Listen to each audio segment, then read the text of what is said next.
कि बीएसपी के 3 कप्तान दलित, ओबीसी और मुसलमान बांधावं हे समान हक आहे, म्हणजे समानता आहे.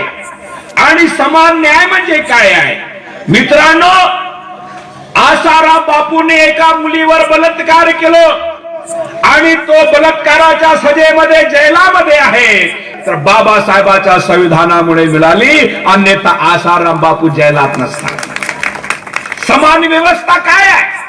समान व्यवस्था हे आहे की तुमच्या एखाद्या गरीबातला मुलगा, एखादा दलिताचा मुलगा, एखादा धनगराचा मुलगा, मग ज्या शाळेमध्ये टाटा बिर्ला अंबानीचा मुलगा शिकतो त्या कॉलेजमध्ये तुमच्या गावातला मुलगा शिकलं पाहिजे, ही तर समानता आहे. म्हणजे बाबासाहेबांनी समानतेचा तुम्हाला अधिकार दिलेला आहे. आणि बाबासाहेब म्हणतात की मी समता मूलत समाजाची संकल्पना केली. या देशामध्ये कोणत्याही व्यक्तीची सरकार असो, कोणत्याही पक्षाची सरकार असो, परंतु 3 गोष्टी कोणत्याही सरकारच्या प्रधानमंत्र्यांनी, मुख्यमंत्र्यांनी आणि नगरपालिकेच्या महापौरांनी 3 गोष्टींची लक्ष दिलं पाहिजे. म्हणजे एखाद्या भुकेला माणसाला 2 टायमाचं अन्न मिळालं पाहिजे, त्याच्या अंगावर 2 कपडे असायला पाहिजे आणि त्याला राहायला घर असायला पाहिजे. म्हणजे कोणत्याही पार्टीची सरकार असली तर या 3 मूलभूत गरजा प्रत्येक माणसाची भागवण्याची जबाबदारी ही सरकारची आहे. आणि ज्या दिवशी बाबासाहेबांनी संविधान दिलं त्या दिवशी बाबासाहेब खूप आनंदित होते, खुश होते.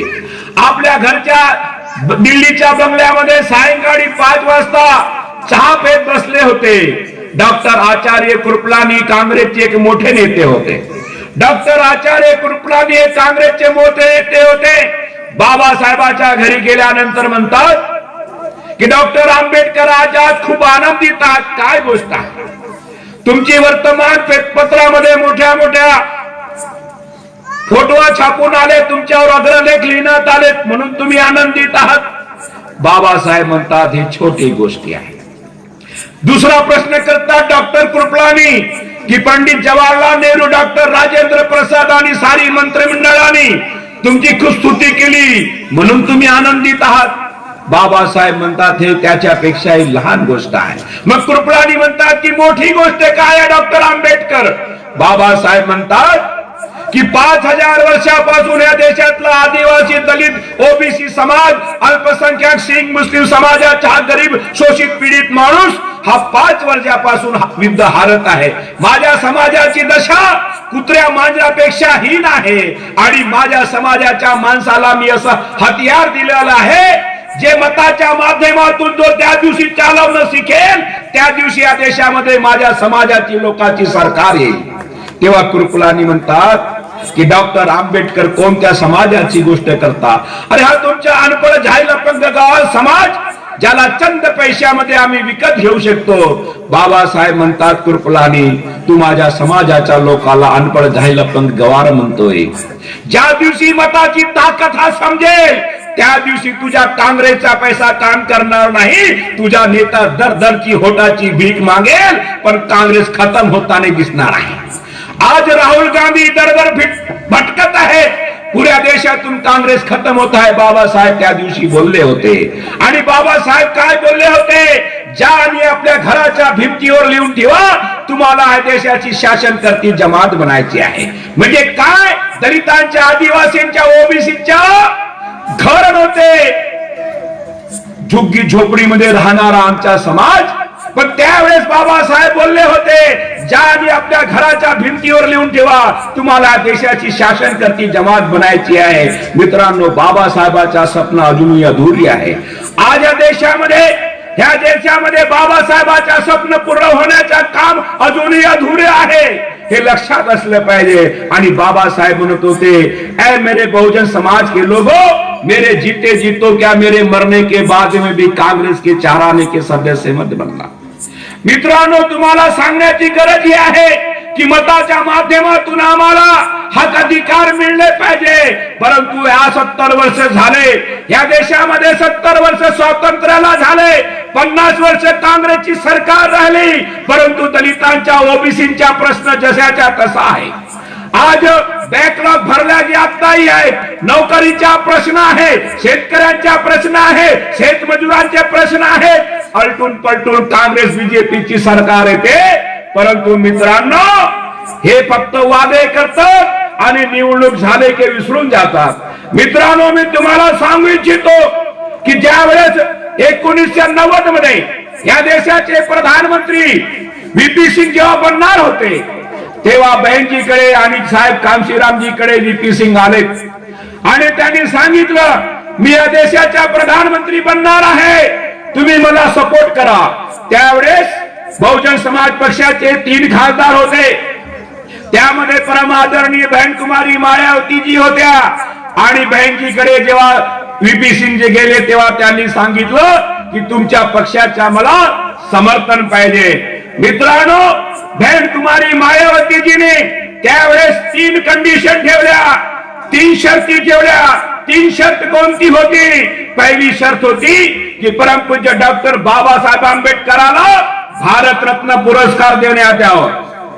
दुसरी शर्त ही होती की या देशातला 52% ओबीसी समाज आहे, त्या 52% ओबीसी समाजाला 52% म्हणजे मंडल आयोग कमिशनच्या माध्यमातून 52% ओबीसी समाजाला आरक्षण मिळालं पाहिजे. आणि तिसरी कंडिशन होती, या देशातले जे दलित लोक आहेत, ज्या लोकांनी बौद्ध धर्म स्वीकारलं, त्या बौद्ध धर्म स्वीकारणाऱ्या लोकांना शेड्यूल कास्टच्या प्रमाणे केंद्रात आणि राज्यामध्ये त्यांना सवलती मिळावं. हे तुम्ही जर 3 कंडिशन आमचे मान्य करत असाल तर बँकेने सांगितलं व्हीपी सिंगाला की तुम्ही 3 शर्ती आमचे मान्य करत असाल तरच तुम्हाला आम्ही समर्थन देऊ. व्हीपी सिंग बोलले, मला प्रधानमंत्री बनू द्या, मी प्रधानमंत्री झाल्यानंतर लगेच मी तुमच्या शर्ती मान्य करतो. परंतु मित्रांनो, प्रधानमंत्री झाल्यानंतर भारतरत्न पुरस्कार डॉक्टर बाबासाहेब आंबेडकरांना तो व्हीपी सिंगाने दिलं. परंतु दुसरी कंडिशन जे होतं, ओबीसी समाजाच्या लोकांना 52% आरक्षण द्या म्हणून व्हीपी सिंग नकारत होते. त्यावेळेस साहेब कामशीरामजी आणि बहनजी बोलल्या, मंडल आयोग लागू करो वरना खुर्ची खाली करो.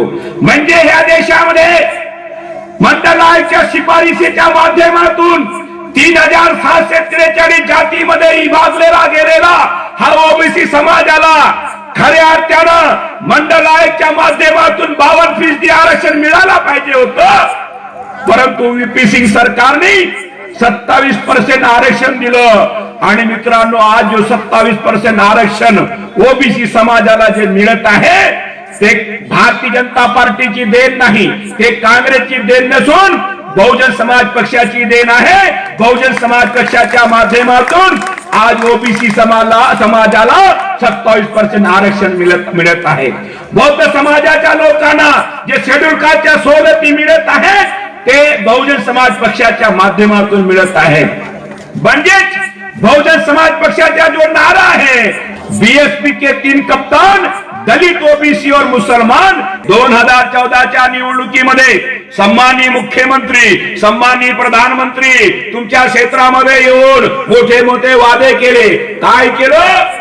माझी सरकार बनवा, मला प्रधानमंत्री बनवा, मी प्रधानमंत्री झालो तर काळा धन बाहेर आणेल, विदेशामधून काळा धन आणेल आणि प्रत्येक माणसाला 15-15 लाख रुपये देईल. या देशातल्या गोरगरीब शेतकऱ्याला वाटलं, माझे 15 लाख, माझ्या बायकोचे 15 लाख, माझे मुलाचे 15 लाख, माझ्या मुलीचे 15 लाख, 60 लाख रुपये देणारा प्रधानमंत्री बनत असेल, लोकांना कमळाला मतदान दिलं.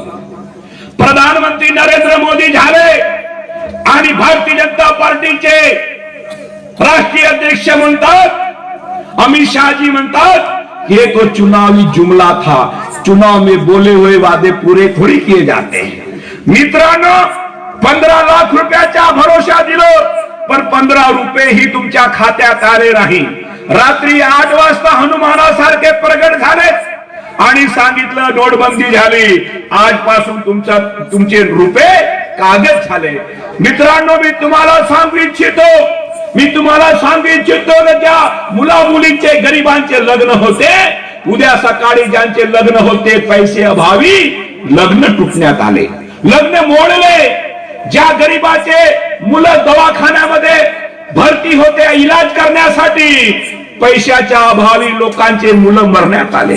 परंतु त्याच दरम्यान काँग्रेसवाल्यांच्या, बीजेपी वाल्यांचे नेत्यांचे मुला मुलींचे लग्न झाले, करोडो रुपये खर्च केले. म्हणजेच काँग्रेस बीजेपीच्या लोकांनी आपसामध्ये जुगलबंदी करून नोटबंदी केली आणि तुम्हा आम्हाला जनतेला धोका देण्याचं काम केलं. जीएसटी लागू केली, परंतु मित्रांनो छोटे छोटे उद्योगधंदे बंद झाले.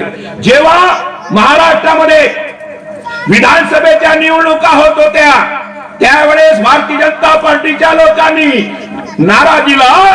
काय नारा दिला? केंद्रात नरेंद्र आणि महाराष्ट्रात देवेंद्र. काय नारा दिला? केंद्रात नरेंद्र, महाराष्ट्रात देवेंद्र. आणि सांगितलं माझी जर सरकार आली, भारतीय जनता पार्टीची सरकार आली, कोणताही कास्तकार आत्महत्या करणार नाही. मित्रांनो रेकॉर्ड आहे. रिपोर्ट अगर आपको अच्छी लगी तो लाइक करें, शेयर करें, कमेंट करें और अगर अभी तक सब्सक्राइब नहीं किया है तो जरूर चैनल को सब्सक्राइब कर लें।